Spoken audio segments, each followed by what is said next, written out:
রাজধানীর বিজয়নগরে জাতীয় পার্টি ও গণ অধিকার পরিষদের নেতাকর্মীদের মধ্যে তুমুল সংঘর্ষের ঘটনা ঘটেছে।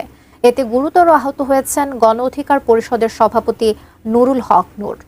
বিএনপি সহ জামাত ইসলামের নেতাকর্মীদেরকে নির্মমভাবে পাখির মতো হত্যা করা হয়েছে, আর ওরা চেয়ার নিয়ে তখন নীরবতা পালন করেছে।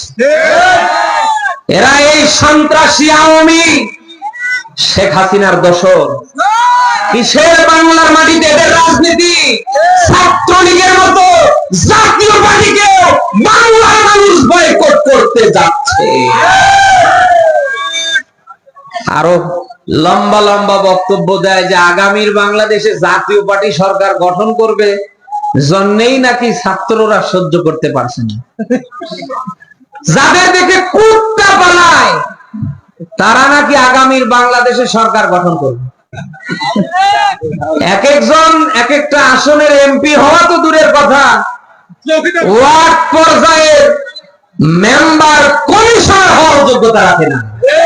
সব পাগলের গোষ্ঠী। এই স্বৈরাচারীর কোন দোসর আগামীর বাংলার কোন চেয়ারে যেন আসতে না পারে। একেবারে ইউনিয়ন পরিষদ থেকে সচিবালয় পর্যন্ত প্রত্যেককে তার পদ থেকে সরিয়ে দেয়া হোক। আমরা দেখেছি ইউনিয়ন পর্যায়ের চৌকিদাররা পর্যন্ত এই স্বৈরাচারের সামসামি করেছে। কথা না করে বুঝি কি করে? আজ এক একটা থানার পুলিশ আল্লাহর ওলি হয়ে গিয়েছে। আপনার এর আগে দেখেননি?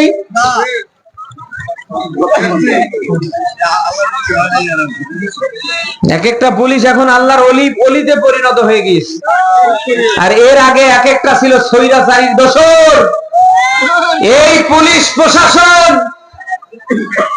এই দেশের প্রশাসনেই এই স্বৈরাচারকে বছরের পর বছর বৈধতা দিয়ে রেখেছে। কথা না বলে বুঝি কি করে? আমরা দেখেছি তাদের চোখের সামনে ছাত্রলীগের ছেলেরা লাঠি বৈঠা দিয়ে কিভাবে তাণ্ডব চালিয়েছে। 28 অক্টোবরের দৃশ্য কি আমরা ভুলেছি? একটা মানুষ মরে যাবার পরেও তার শরীরের উপরে তারা কুত্তার মতো কিভাবে ঝাঁপিয়ে পড়তে পারে। এই জন্য এই 1.5 দশকে যারা মানুষের উপরে জুলুম অত্যাচার টর্চার করেছে, বাংলার মাটিতে একটা সেকেন্ডের জন্য তাদের জায়গা নেই।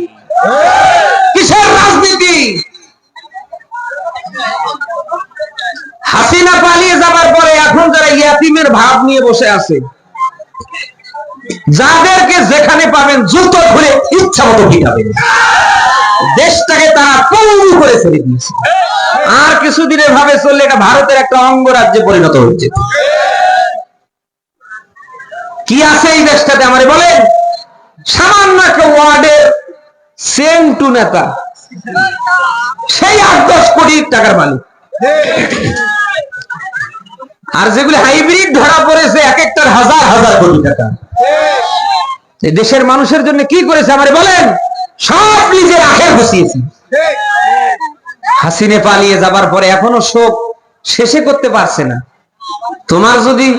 তোমার যদি হাসিনা ছাড়া ভালো না লাগে, তুমি হাসিনার কাছে চলে যাও।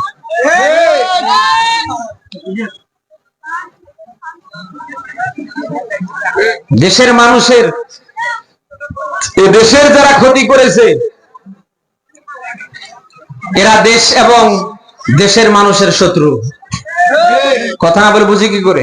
কিসের রাজনীতি এদের?